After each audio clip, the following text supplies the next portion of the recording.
Bon, merci beaucoup d'être resté pour cette conversation avec Marie et Rémi, mime, mixeur son du film. Je suis vraiment heureux de vous avoir, la réalisatrice et les mixeurs du son, pour ce film où le son il est vraiment central pour vraiment rentrer dans le vif du personnage, dans l'être humain, l'intimité de Peaches dans son univers.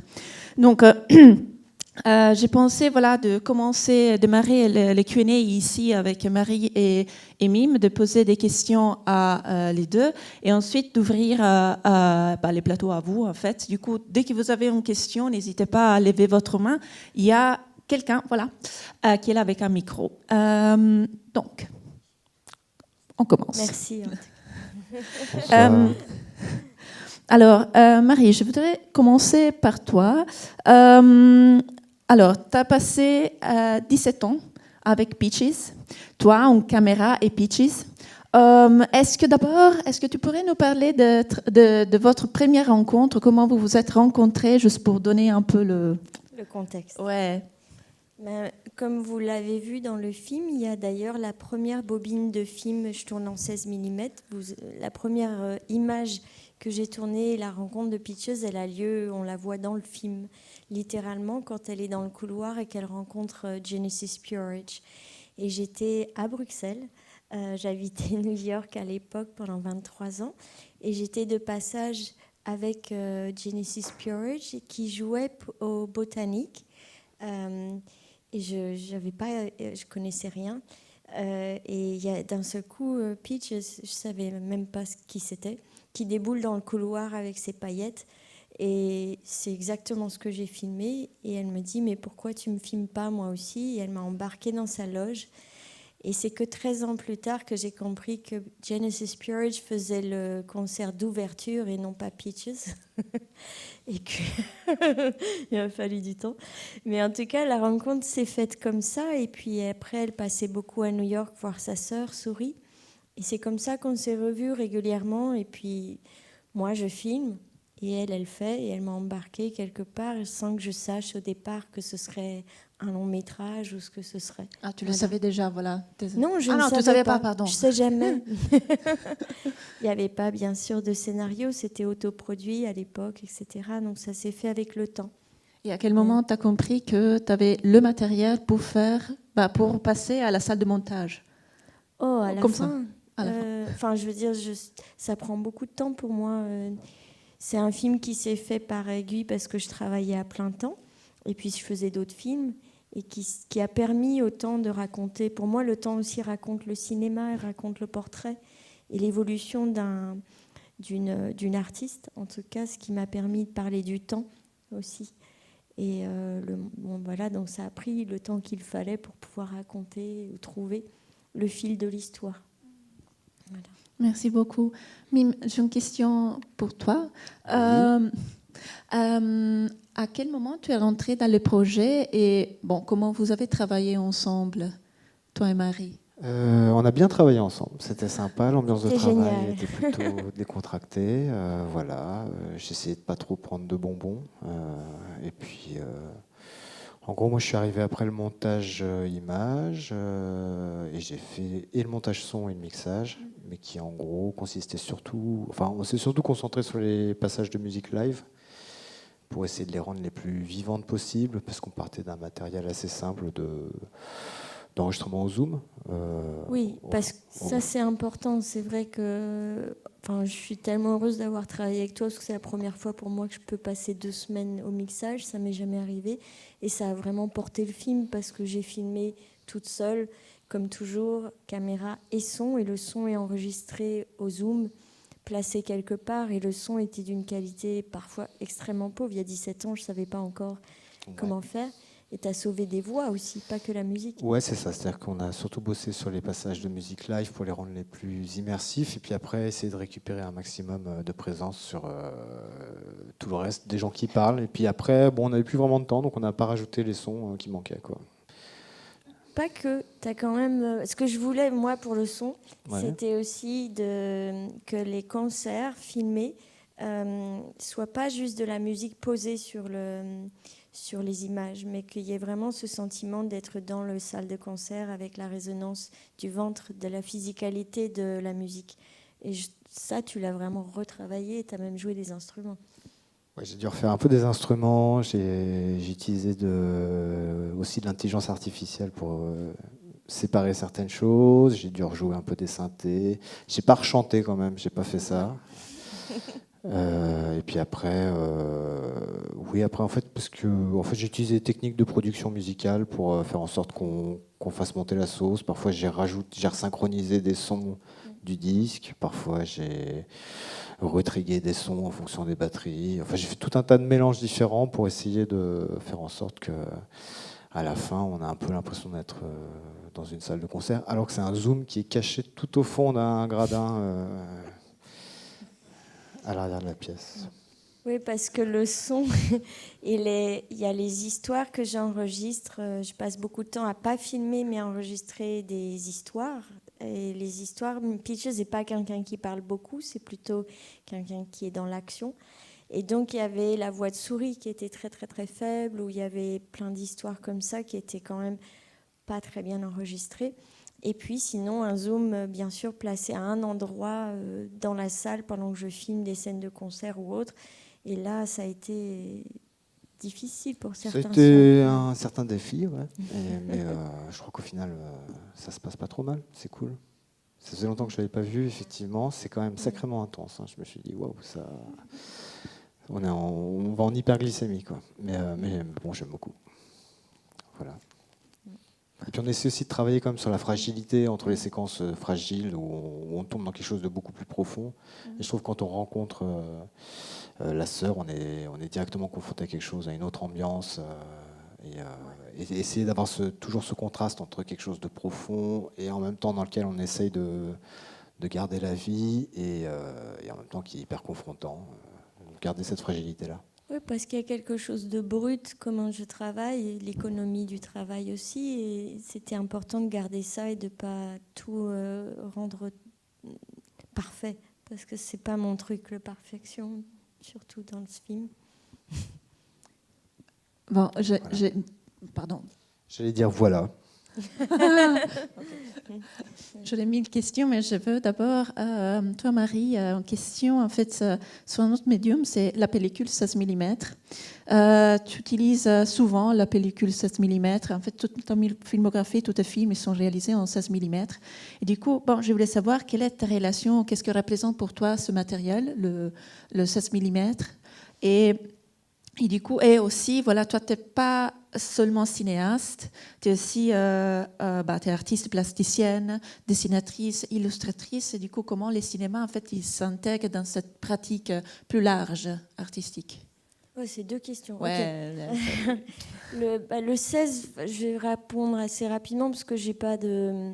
C'est pas une opposition 16 vidéo, mais c'est l'objet, la Bolex, la caméra que j'utilise depuis toujours.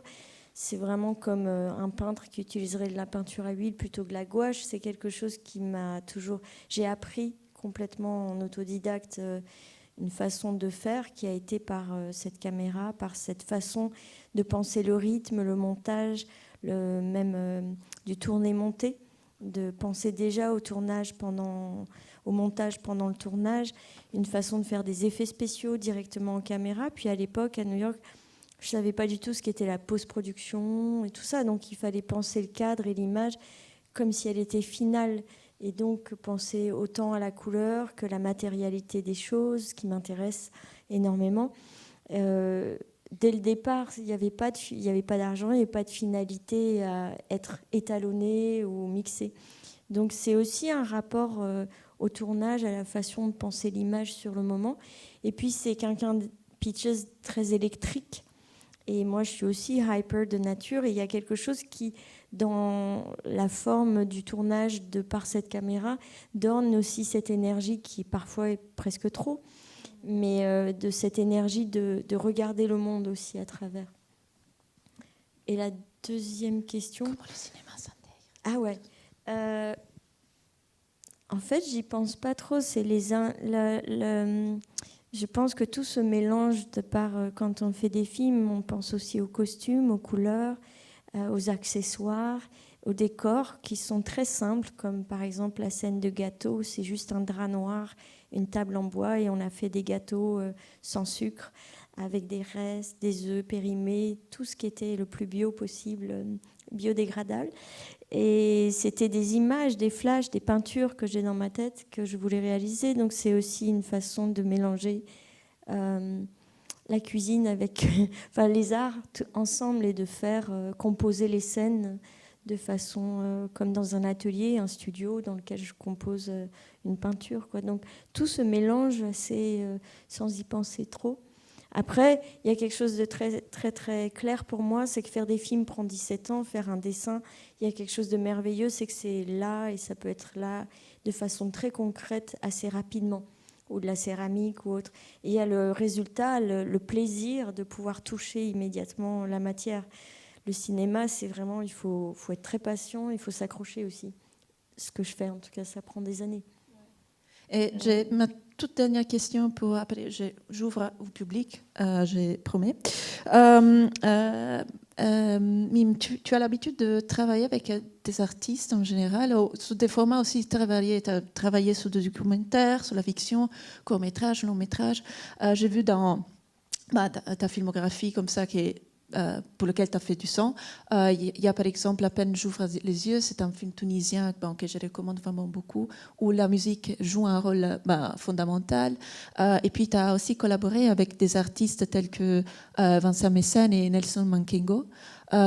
Oui, et du coup, ici en fait, je trouve que Peaches Goes Bananas, c'est pas un documentaire classique, c'est un documentaire qui en fait constitue la rencontre, c'est la rencontre entre deux artistes, ta Marie et ta Peaches. Et du coup, je me demande, du coup, il y a deux niveaux, il y a l'univers de Marie et il y a l'univers de Peaches. Du coup, comment tu t'es approché de la vision de Marie et comment tu as pu dialoguer avec les langages, tu as fait dialoguer ton propre langage sonore avec celui de Peaches. Donc, déjà, je connaissais plutôt bien Peaches, enfin je connaissais plutôt bien sa musique, que j'écoutais beaucoup quand j'avais 20 ans. Et ce qui est marrant, c'est quand j'ai revu le film, en fait j'ai redécouvert Peaches, parce que je n'ai pas écouté après pendant peut-être 10 ans, 15 ans, et j'ai redécouvert qui c'était, et surtout la proposition ultra radicale et forte qu'elle faisait, que je n'avais pas du tout conscientisé en fait, quand j'avais 20 ans.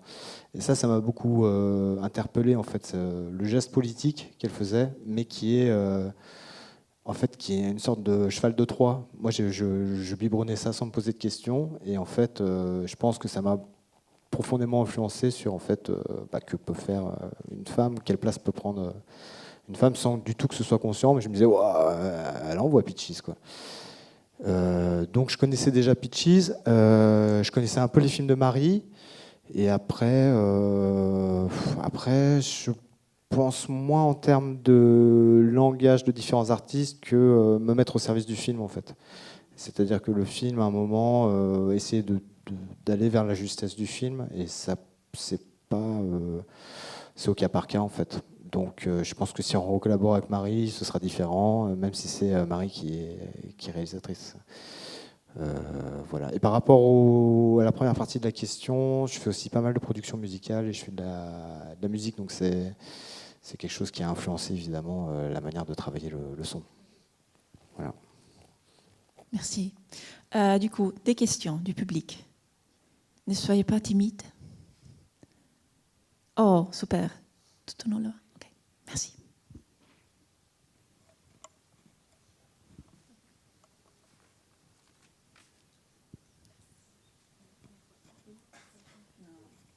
Yeah, I will ask it in English because my French is very bad. So it's maybe a very personal question, but I have the impression that you can only make a film like that when you're really friends with each other. This is actually very visible. I guess it is so. That's actually my question. Should I answer in English or in French? What do you prefer? I understand French. Yeah. Oui, en fait, c'est vrai que beaucoup des portraits que j'ai faits sont des rencontres qui deviennent des amitiés et qui permettent un film. Et c'est des amitiés qui prennent du temps, comme l'amitié en général, même s'il y a la rencontre, qui provoque un désir de filmer, un désir de chercher un film, mais c'est aussi une confiance qui doit être établie de par le temps passé et comment, à un moment, sortir la caméra ou trouver une voix et un langage commun pour pouvoir fabriquer de mon côté un film et elle aussi collaborer et continuer à faire son art. Donc c'est vrai que l'amitié avec tout ce que ça porte aussi, c'est-à-dire que ça veut dire aussi des conflits, de la résistance, des moments difficiles de la vie de chacune et du soutien. Donc c'est ça aussi qui raconte, qui parcourt aussi le film et le travail du film. Et on est toujours amis. Une autre question? Oui, ici.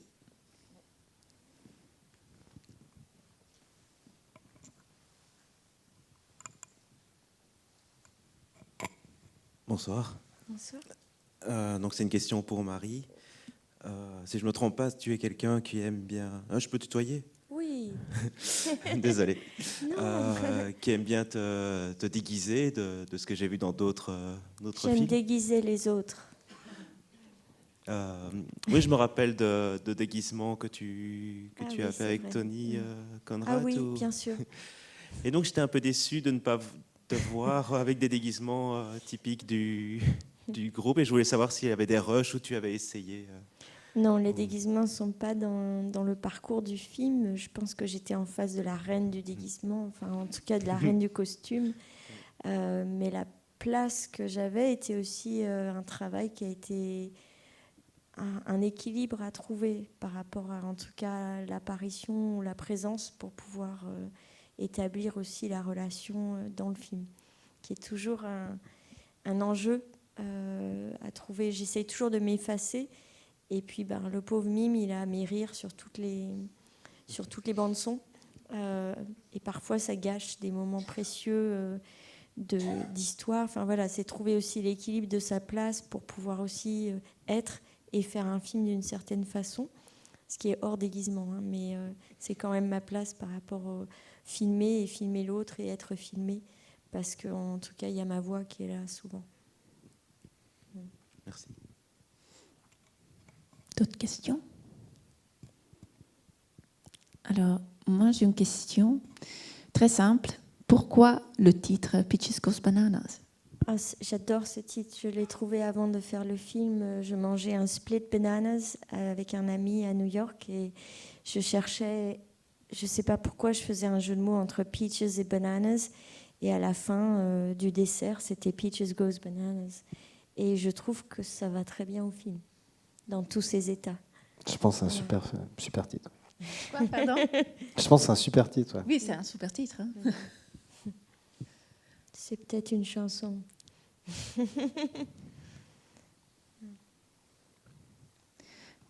y a une question, non? Sinon, moi, j'ai encore quelques questions là. Non, ok, d'accord. Mime, j'ai une question pour toi. Alors, j'en ai plusieurs, mais tout au départ, tu avais parlé, j'avais vraiment bien aimé quand tu parlais du son, vraiment cette relation entre un son créatif, onirique comme ça, et les sons en fait de la réalité, du réel, voilà, ces rapports et cette relation qu'il y a entre les deux, et comment vous avez travaillé ensemble sur ça. Et en fait, j'ai eu l'impression qu'il est surtout dans les scènes d'intimité, disons, dans les moments très intimes avec Peaches, par exemple, quand elle est avec sa sœur, par exemple, il y a le son qui est décalé, en décalage avec l'image. Et souvent, moi, personnellement, j'ai eu vraiment l'impression que Peaches, elle était vraiment à côté de moi. Elle chuchotait dans mes oreilles ses vulnérabilités, c'est toutes ces fragilités, ces réflexions très intimes, voilà. Du coup, je voulais savoir, comment vous avez travaillé, comment vous avez travaillé à ça, et est-ce que... Oui, non, voilà. Eh ben, déjà là-bas c'est asynchrone, donc. Il n'y a pas de son synchrone. Voilà. Donc et puis on n'a pas commencé à tout vouloir resynchroniser, etc. Ça n'aurait pas eu de sens. Surtout pas, évidemment. Et après, effectivement, on a quand même dégagé différents lieux d'énonciation. Donc ces moments de fragilité dont tu parles, on a vraiment essayé de dégager et d'inscrire ça dans un silence relatif dans lequel elle prend toute la place.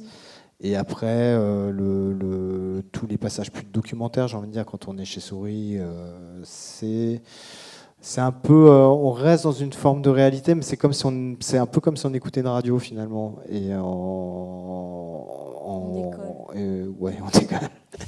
on écoutait une radio et on avait des images. Il y a un peu ce statut-là, c'est-à-dire qu'on n'est pas fixé sur l'écran autant que dans un film qui est synchrone classique.